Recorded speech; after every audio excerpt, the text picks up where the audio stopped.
Bienvenidos al canal de YouTube de Noticias Directas. La guerra entre Ucrania y Rusia continúa sin cesar bajo las celebraciones de Año Nuevo y el entusiasmo del mundo entero. Ambos lados de la guerra han sido testigos de violentos enfrentamientos, eventos interesantes y momentos históricos durante casi un año en la línea de fuego, un nuevo comienzo, nuevas esperanzas y los primeros momentos de 2023. Todas estas son en este momento las motivaciones de las luchas por la libertad de los soldados del ejército de Kiev en los frentes ucranianos. No se puede decir lo mismo de las tropas rusas. Según las últimas actualizaciones de los primeros días del nuevo año, Rusia perdió 105.960 soldados en esta guerra, 3.030 tanques, 6.075 vehículos blindados de combate, 2.016 sistemas de artillería, 423 cohetes de lanzamiento múltiple, 283 aviones, 269 helicópteros y muchos más equipos militares pertenecientes al ejército de Moscú. Desde el comienzo de la guerra hasta el 1 de enero de 2023, son estos recursos de Rusia en la lista de perdidos en esta guerra, e incluso ahora cada minuto se sigue añadiendo algo nuevo a la enorme lista de pérdidas de guerra de Rusia. Sin perder tiempo, pasemos a los eventos candentes que están teniendo lugar en el frente de la guerra entre Ucrania y Rusia, donde se experimentaron pérdidas récord. Las tropas rusas intentaron llevar a cabo ataques masivos con misiles que habían planeado solo unos días antes del Año Nuevo. La razón subyacente de estos ataques fue nuevamente inutilizar las instalaciones de infraestructura civil de Ucrania. De esta manera, Rusia quería obligar a civiles ucranianos inocentes a entrar en el Año Nuevo a oscuras. Para ello, se dispararon un total de 120 misiles rusos contra territorio ucraniano, pero la inteligencia ucraniana reveló la semana pasada que Moscú estaba preparando un ataque tan importante. Antes de estos ataques, las Fuerzas Armadas de Ucrania llevaron a cabo una sorprendente operación de ataque aéreo en Engels, uno de los centros de base aérea más importantes y estratégicos para Rusia, el 29 de diciembre de 2022. Según las denuncias, vehículos aéreos no tripulados pertenecientes al ejército ucraniano dañaron 5 bombarderos pesados rusos en Engels y volaron una torre de control. Aquí es donde entra la parte interesante. Rusia, que se preparaba para ataques masivos con misiles, puso sus sistemas de defensa aérea en alerta roja debido a los ataques con drones en Engels. Las afirmaciones de que 5 bombarderos pesados rusos en Engels resultaron dañados, por otro lado, interrumpieron los planes de Moscú para 120 ataques con misiles contra Ucrania desde el principio. Estos aviones de combate rusos, que resultaron dañados en los ataques a la base de Engels, apoyarían a las tropas invasoras y realizarían una misión de bombardeo en los ataques con misiles en Ucrania. Pero estos ataques no resultaron como lo habían planeado las tropas invasoras. Antes de los principales ataques con misiles en Ucrania, las Fuerzas Armadas rusas no pudieron ajustar sus sistemas de defensa aérea a la operación que organizaron. Los operadores de los sistemas de defensa aérea rusos, que estaban constantemente en alerta por los ataques de drones en Engels, mostraron un ejemplo histórico de fracaso. Después de que los misiles comenzaron a dispararse hacia Ucrania, los propios sistemas de defensa aérea de Rusia comenzaron a derribar estos misiles. Durante estos ataques, el ejército de Moscú derribó 5 misiles y un avión de combate propios.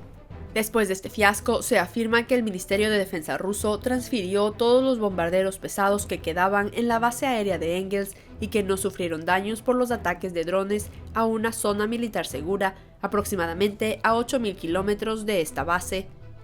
Moscú volvió con las manos vacías de los 120 ataques con misiles que realizó en territorio ucraniano, y que temía que tras los ataques con drones en Engels intentara esconder sus aviones de guerra en las profundidades de Rusia. Es una situación realmente patética para la administración de Moscú. Después de este escándalo en Rusia, hubo mucha actividad en la frontera entre Ucrania y Bielorrusia. La noticia de que un misil cayó a 25 kilómetros de la frontera ucraniana en Brest, Bielorrusia, aumentó mucho la tensión en la guerra. Las fotos de este misil que cayó en la zona fronteriza despertaron bastante revuelo en la agenda. En las fotos, este misil parecía un misil disparado desde el sistema de defensa aérea S-300. Los reclamos hechos inmediatamente después del evento también crearon un efecto de shock. Según algunas fuentes, este misil que cayó en la frontera de Brest y Ucrania fue lanzado como resultado de un disparo fallido de los sistemas de defensa aérea de Bielorrusia. Hemos visto eventos similares en el espacio aéreo ruso en la región de Saratov, teniendo en cuenta el desempeño de los sistemas de defensa aérea rusos S-300 en los últimos días. Las acusaciones vertidas sobre este incidente en la frontera de Bielorrusia no parecían en absoluto irrazonables. El gobierno de Kiev, por su parte, presentó una propuesta de estudio conjunto al gobierno bielorruso después de que este misil cayera en un área a 25 kilómetros de la frontera entre Brest y Ucrania. Al darse cuenta de que cada paso dado y cada decisión tomada en este periodo, cuando la violencia y la tensión de la guerra aumentaron, podría causar grandes resultados, Rusia comenzó muy mal el año nuevo de esta manera.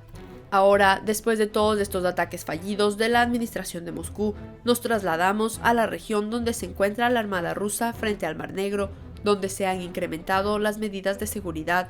Según los informes de situación de guerra obtenidos ayer, 5 buques de guerra rusos están listos para el combate en el Mar Negro. Sin embargo, resultó que ninguno de estos barcos era portador de misiles. El día pasado, de acuerdo con los intereses de la Federación Rusa, se notó el apoyo a la Armada rusa en el canal de Kerch y Yenikale. 11 barcos rusos, incluidos un barco del Bósforo, navegaron hacia el mar de Azov. 23 barcos rusos navegaron hacia la región donde se encontraban 5 barcos de la Armada del Ejército de Moscú en el Mar Negro, y 7 de ellos partieron hacia la ruta del Bósforo.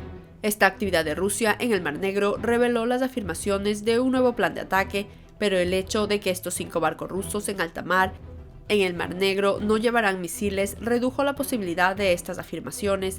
Sin embargo, las opiniones de que 23 buques de guerra rusos se están moviendo hacia el punto donde se encuentra la Armada del Ejército de Moscú en Azov crea un dilema a este respecto. Según la Armada de Ucrania, Rusia continúa violando la Convención Internacional para la Seguridad de la Vida Humana en el Mar, al apagar los sistemas de identificación automática en los barcos civiles en el Mar de Azov. ¿Está Rusia tratando de compensar el fracaso de 120 ataques con misiles en territorio ucraniano?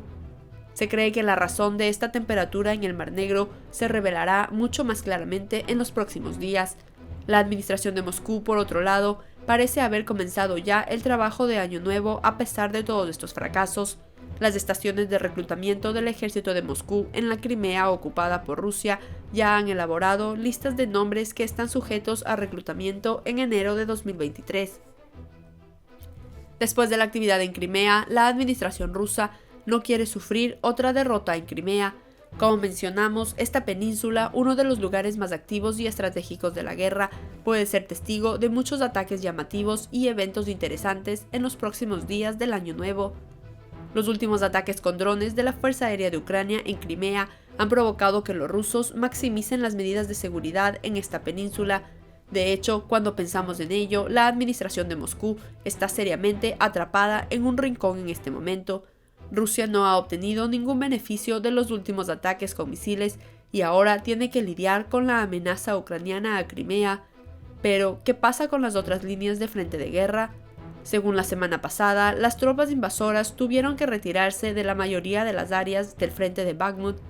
Las fuerzas de defensa ucranianas propusieron quizás la resistencia y el contraataque más exitoso de la guerra en esta línea del frente en el Oblast de Donetsk, sin dar paso a los invasores rusos. Especialmente en los últimos días de diciembre, los combatientes de la batalla de Bakhmut comenzaron a desplazarse un poco más al sur de la región, pero las líneas de defensa de Ucrania, a menudo al sur de la ciudad, también desgastaron bastante a las unidades del ejército de Moscú. Por lo tanto, los soldados invasores, bajo el mando de Putin, tuvieron que abandonar las zonas críticas de Bakhmut. Se dice que después de la exitosa actuación de Ucrania en Bakhmut, el líder ruso Vladimir Putin decidió atacar estos 120 misiles, así que es el clásico plan de represalia de Rusia, pero como hemos visto, actualmente Putin es el principal blanco de las flechas de las críticas en Rusia, ya que tampoco ha tenido éxito en este plan. Ucrania sobrevivió con éxito a estos ataques con misiles y respondió muy bien, pero parece un poco difícil para el líder ruso darse cuenta de estos fiascos y escándalos. Gracias por mirarnos y feliz año nuevo.